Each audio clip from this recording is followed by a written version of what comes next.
사람이 사람다운 것은 은혜를 아는 것이라고 합니다.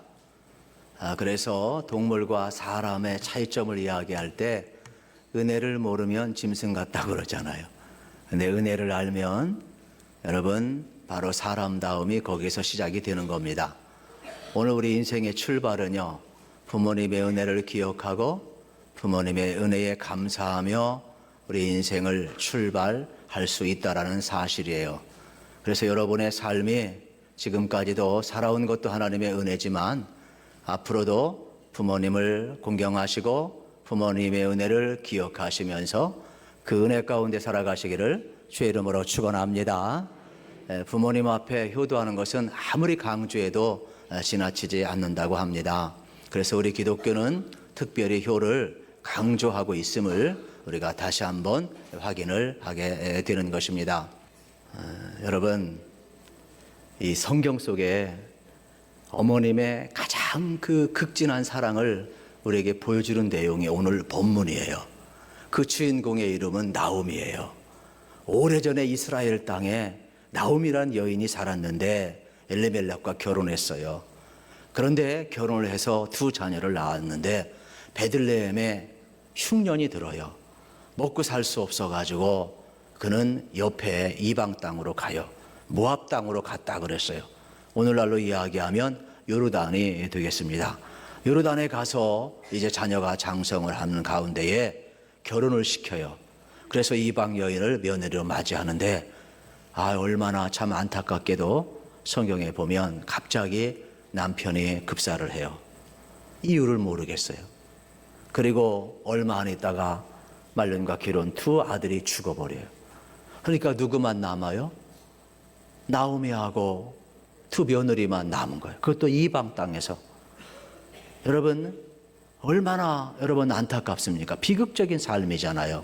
그런데 성경은 이때 둘째 며느리 들어온 룻을 통하여서 성경에서 가장 아름다운 스토리로 여러분 역전시키는 천안에 이루어지고 있어요. 오히려 둘째 며느리 룻과 시어머니 나오미와의 관계는 이 세상에서 이렇게 시어머니와 며느리가 이렇게 아름다울 수 있을까 할 정도로 아름다운 모습을 보여줘요. 그리고 룻의 여러분 삶은 신데렐라처럼 그가 좋은 또 배우자를 만나 결혼도 하고 또 자녀를 낳았는데 이스라엘 왕이 나오고 또 메시아의 계통을 이어가는 축복의 가문을 이루어가고 있어요. 성경에서는 이토록 아름다운 스토리가 없을 정도예요. 그래서 어떤 신학자는 이 룻기의 이 스토리는 최고의 하나님의 사랑 이야기다라고 우리에게 전해주기도 하고 있습니다. 여러분도요, 이러한 룻처럼 나오미처럼 행복한 가정을 이루길 원하면 영적인 원리를 우리 몇 가지 이 시간 배웠으면 좋겠어요. 첫째는요, 부모님을 사랑해야 돼요. 여러분, 룻은요, 이방 여인이에요. 지금 그에게 남은 것은 시어머니 한 분밖에 없어요. 시아버지도 죽었어요. 남편도 죽었어요. 자식도 없어요. 가난해요. 그것도 멀리 타국에서 온 어머니예요. 나이 들었어요. 모든 것 자기가 책임을 져야 돼요. 그런데 룻은 끝까지 어머니를 사랑을 해요. 어머니가 얼마나 쿨한 여자냐. 아까 하나 빼먹었는데 사실은 며느리가 무서워하는 돈이 하나 있는데 이게 시어머니인데 그걸 빼먹었어요. 그런데 이 실질적으로 여러분 나오미는요, 무서운 어머니가 아니에요. 얼마나 사랑이 많은 어머니인지 두 며느리 불러놓고 얘들아 미안하다. 내가 자식 잘못 둬서 두 자식이 죽었는데 이제 친정으로 돌아가서 새 출발하라, 재혼하라 이야기를 했어요. 근데 첫째는 어머니하고 가버렸어요. 근데 둘째는 안 가요. 아무것도 없는데 안 가요. 그래서 시어머니가 얼마나 쿨한지, 야, 나는 너에게 해줄 것이 없다. 너는 젊지 않느냐? 살아온 삶보다 살아갈 생애가 많지 않느냐? 너는 젊지 않느냐? 새 출발하라. 제발 좀 친정으로 돌아가서 새 출발해. 내 마음이 편하겠다. 이때 룻이 어머니에게 또 단호하게 이야기를 해요. 16절, 17절 같이 한번 읽겠습니다. 시작. 룻이 이르되 내게 어머니를 떠나며 어머니를 따르지 말고 돌아가라 강건하지 마옵소서. 어머니께서 가시는 곳에 나도 가고 어머니께서 머무시는 곳에서 나도 머물겠나이다. 어머님의 백성이 나의 백성이 되고 어머님의 하나님이 나의 하나님이 되시리니 어머니께서 죽으시는 곳에서 나도 죽어 거기 묻힐 것이라. 만일 내가 죽는 일 위에 어머니를 떠나면 여호와께서 내게 벌을 내리시고 더 내리시기를 원하나이다 하는지라. 아멘. 그렇습니다. 룻이요, 담대하게 이야기. 어머니, 무슨 말씀을 그렇게 하세요? 어머니 가시는 곳에 나도 갈 겁니다. 어머니 머무는 곳에 나도 머물 것입니다. 어머님의 백성이 나의 백성입니다. 어머님의 하나님이 나의 하나님입니다. 어머님이 묻히는 곳에서 나도 묻힐 것입니다. 여러분, 룻이 시어머니 나오미를 향하여 고백하는 것은 뭐냐? 어머님의 하나님이 나의 하나님이라는 거예요. 하나님은 보이지 않아요. 이방 여인이에요. 나오미를 통해서 하나님을 만났어요.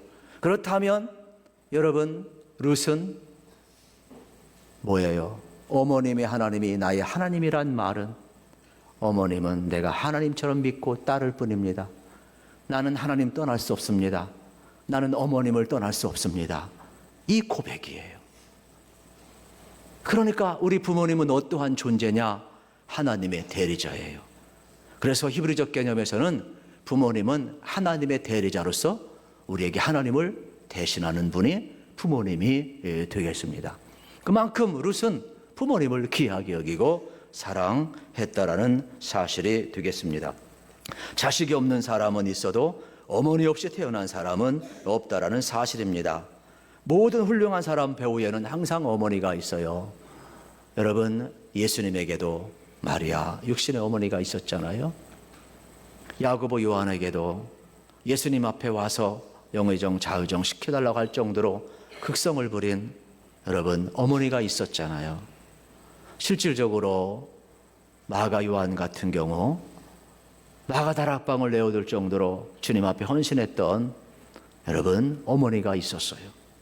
디모데 같은 사람은요, 어머니 윤희계가 신앙교육으로 얼마나 잘 시켰는지 몰라요. 그만큼 성경에 보면은 다 훌륭한 영적 거장 뒤에는 기도하는 어머니, 믿음의 어머니가 있었다는 것을 우리에게 보여주고 있습니다. 저 자신도 마찬가지요. 여기에 있는 분도 마찬가지일 겁니다. 여러분, 우리 자식들은 학사, 석사, 박사 다 있지만은 여기 계신 어른 가운데는 죄송합니다마는 초등학교도 안 나오신 분도 있을 거예요. 어쩌면은 말은 안 하지만 한글도 못 되신 분도 있을 거예요. 이렇게 훌륭한 부모님 자기 희생을 통하여 우리가 성장한 것 아닙니까? 저는 어릴 때 보리쌀 팔아서 우리 교육하는 어머니 아버지를 전 본 사람이에요. 저는 수학여행 갈 때 1차, 2차, 3차 돈을 내야 하는데 저의 형제들이 6형제다 보니까 이게 시골에서 무슨 돈이 돌아가겠어요. 돈이 안 들어가니까 어려워요. 1차에 못 낸 경우도 있어요. 2차 못 나고 마지막 못 내면 못 가는 거예요. 그런데 어린 마음에 속상하더라고요. 그런데 아버지는요, 그냥 마음만 아파하고 동동 그러지 밖에 나가서 돈을 못 빌려와요. 그런데 우리 어머니는 밖에 나가지고 수완도 좋아요. 어떻게 이렇게 돈을 빌려와가지고 그냥 수영여행 갈 수 있도록 돈을 딱 갖다 주는지 나중에 알고 보니까 마음이 참 아파요. 어머니는 자존심도 다 그냥 간 쓸개 이런 거 다 내려놔요. 남자들은 체면이 있어가지고 돈 못 빌려요. 근데 어머니는 하더라고요. 우리가 아플 때 여러분 우리 곁에서 낑낑대면서 끝까지 간호하는 분이 누구예요? 어머니예요. 그러니까 우리 가슴 속에는요 항상 이러한 사랑이 머물러 있다라는 사실입니다. 실질적으로 창세기에 보면 하나님이 아담과 하와를 만들었지 우리 만들지 않았어요. 그 다음부터는 아담과 하와가 난 거예요. 그러니까 부모는 뭐냐? 하나님의 대리자예요. 하나님의 창조 행위에 위대한 일을 부모님에게 맡기셨다는 것을 우리는 기억을 해야 하는 것입니다. 제가 새벽 시간에 물어봤어요. 애를 낳기가 어렵습니까? 애를 키우기가 어렵습니까? 그랬더니 지혜로우시니까 우리 성도님들이 그저 웃기만 하더라고요. 그냥 제가 묻습니다. 낳는 게 어려워요? 키우는 게 어려워요? 다 어렵죠. 다 어렵죠. 그래서 유명한 말이 있어요. 애를 낳을 때는 피를 흘리고 애를 키울 때는 피를 말린다라는 거예요. 그만큼 낳는 것도 어렵고 기르는 것도 어려운 거예요. 이러한 사랑을 우리가 먹고 자라난 존재라는 것입니다. 여러분, 미물도요, 이 부모님의 사랑을 알아요. 우리가 가시고기나 연어 이야기는 잘 알지만 가물치 이야기는 잘 모를 거예요. 가물치가요, 미물 가운데 산고의 고통을 가장 많이 느낀다고 합니다. 새끼를 낳을 때 얼마나 고통이 큰지 이 가물치는요, 우화에 보면은 입을 딱 벌린대요. 그리고 새끼를 낳고 나서 너무 고통스러워서 그 자리에 움직일 수가 없대요.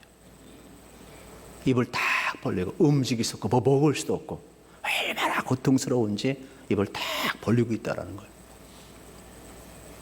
그래서 한 번은 이제 기력이 쇠하고 안에 있는 에너지도 한계가 있잖아요.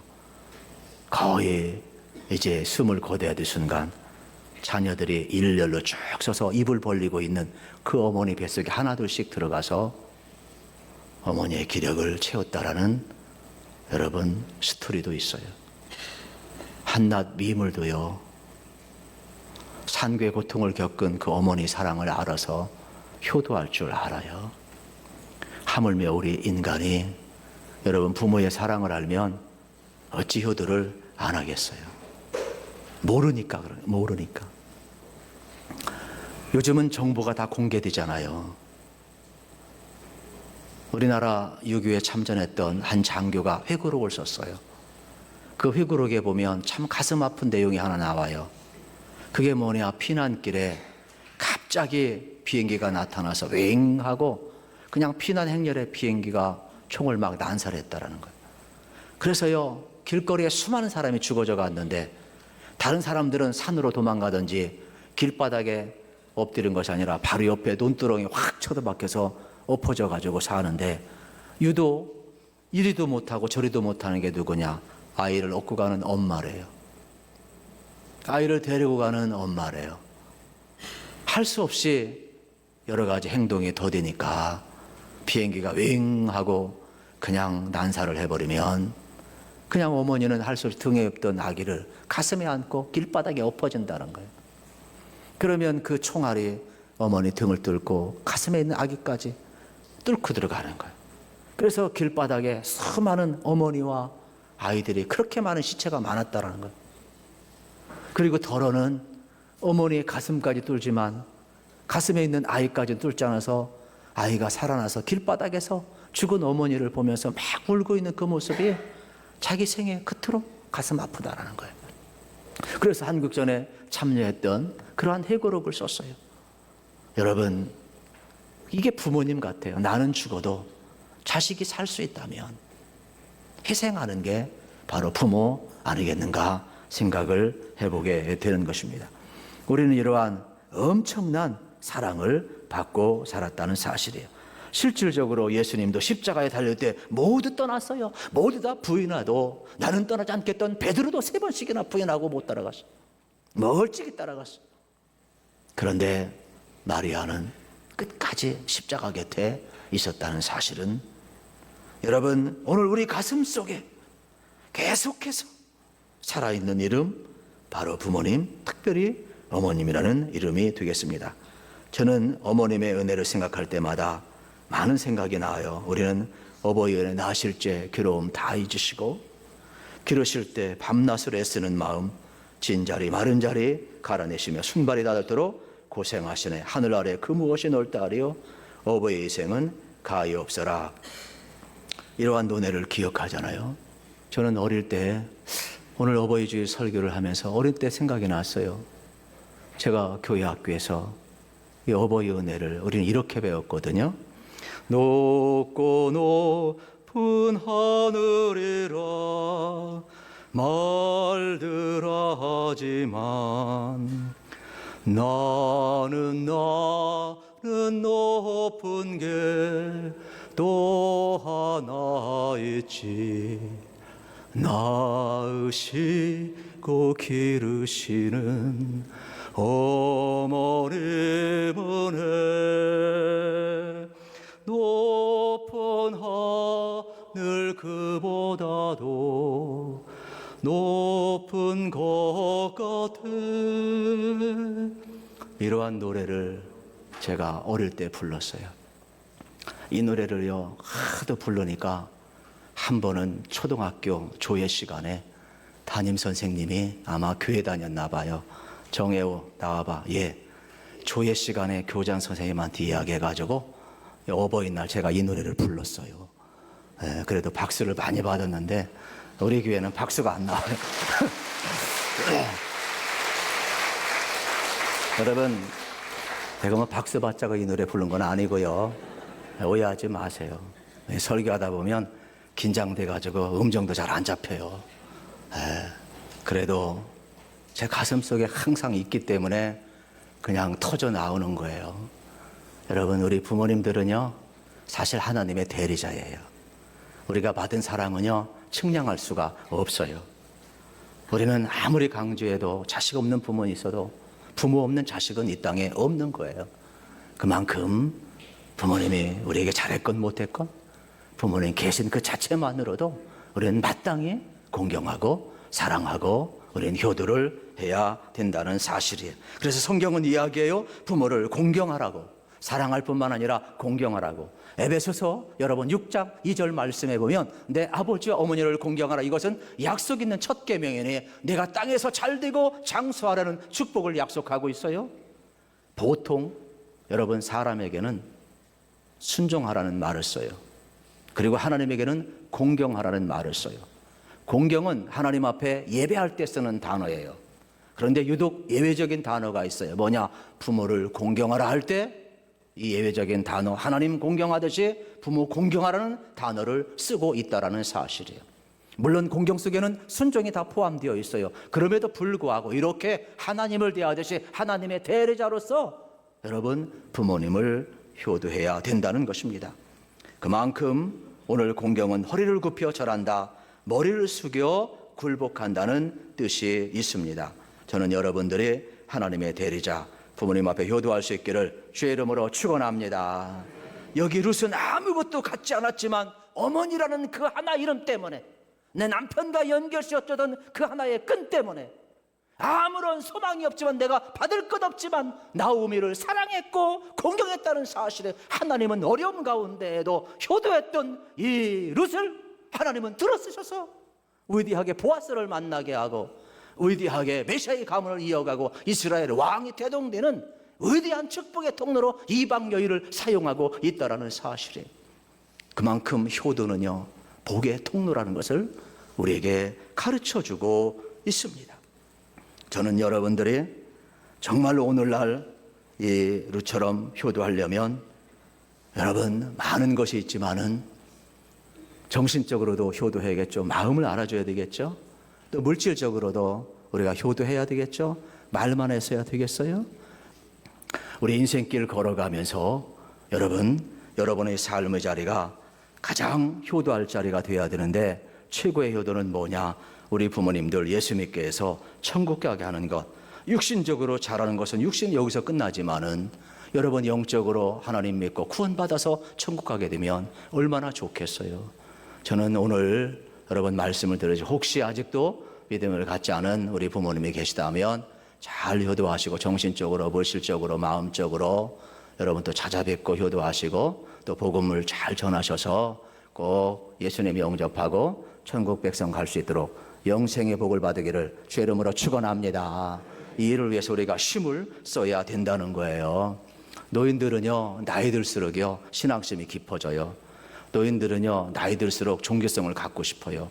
실질적으로 불신자들 앞에 물어봤어요. 종교를 갖고 싶으세요? 76%의 종교를 갖고 싶대요. 그러면 무슨 종교를 갖고 싶어요? 그랬더니 대부분 70% 이상이 기독교와 가톨릭을 갖고 싶다고 그랬어요.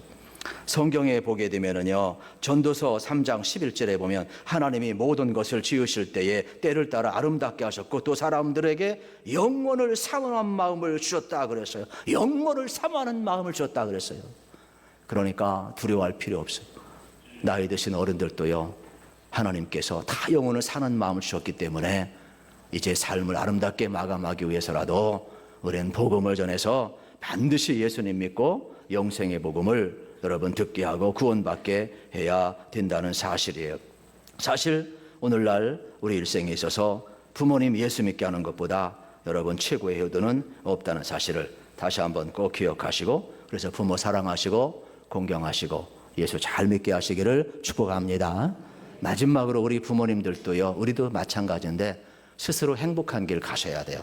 행복은 누가 주는 게 아니에요. 행복은 만들어가는 거예요. 나오미는요, 진취적인 여성에 스스로 행복했어요. 생각해 보세요. 흉년이 들었을 때 움직이지 못할 때 나오미는 이방 땅으로 옮겨가서 먹고 살고 노력했어요. 이방 땅에 가서 남편 죽었어요. 남들이 얼마나 그러겠어요. 그의 이름 자체가 나랑 나오미 기쁨이라고 하지 말하라고 하라, 고통이라고 할 정도로 힘들었어요. 그러나 그는 슬픔을 슬픔대로 받아들이고 죽음을 죽음대로 받아들이고 기쁨을 기쁨대로 받아들이고 환경을 환경대로 받아들이고 그의 삶의 자리 속에서 만족하며 살아갔어요. 루시의 효도한 건 그냥 알파이지 본질이 아니에요. 그의 삶의 현실에 모든 것을 다 내려놓다 할지라도 나오미는 당당하게 베들레헴으로 돌아오며 다시 한번 기쁨을 회복하는 모습을 보게 되는 거예요. 솔로몬은요, 젊어서는 아가서를 썼잖아요. 여러분 또 중년에는 잠언서를 썼잖아요. 그리고 말년에는 전도서를 썼잖아요. 우리 어르신들에게 제가 권하고 싶은 것은 전도서를 많이 읽으면 좋아요. 전도서의 결론은 뭐냐? 하나님 경외하고 하나님 말씀 지키라는 거예요. 그게 인생의 결론이라는 거예요. 그런데 가장 많이 나오는 단어는 뭐냐? 주 안에서 기뻐하라는 거예요. 일상의 삶을 즐기라는 거예요. 오늘의 삶을 감사하라는 거예요. 전 그래서 카톡에다가요, 일상의 감사 이런 걸 써놨어요. 저랑 카톡하는 사람은 이게 뭐냐? 전도서 내용이에요. 전도서 내용. 우리 오늘을 감사하시기를 축복합니다. 여러분의 삶을 만족하시길 주의 이름으로 축원합니다. 그래서 슬픔은 슬픔대로, 기쁨은 기쁨대로, 어려움은 어려움대로, 환경은 환경대로 바꿀 여러분 그대로 받아들일 필요가 있어요. 환경을 바꾸려고 하지 말고 나의 마음을 바꿀 필요가 있습니다. 실질적으로 우리 인생은요, 다른 데 있지 않습니다.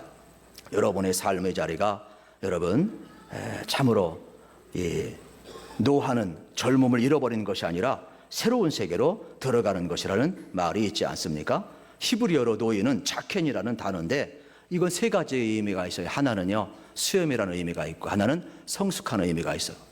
또 하나는 뭐냐? 이 자켄은요, 켄 이게 뭐예요? 모든 것, 예스라는 뜻이에요. 그러니까 all yes. 나이가 들면 들수록 무력한 존재가 아니라 무기력한 존재가 아니라 폐기처분할 존재가 아니라 온전한 존재라는 거예요. 그래서 나이 들수록 젊었을 때는 따지고 화를 내고 여러분 객기도 부리지만 나이 들수록 다 모든 것을 포용하고 지나가 보니까 그 별거 아니야. 다 예스 한다는 거. 예스. 그래서 히브리인들은 노인의 개념을 되게 존중을 합니다. 성경에도요 이렇게 나옵니다. 레위기 19장 32절에 보면 우리 같이 한번 읽고 말씀을 정리합니다. 시작. 너는 셋머리 앞에서 일어서고 노인의 얼굴을 공경하며 내 하나님을 경외하라. 나는 여호와니라. 아멘. 너의 셋머리 앞에서 일어서고 노인의 얼굴을 공경하라.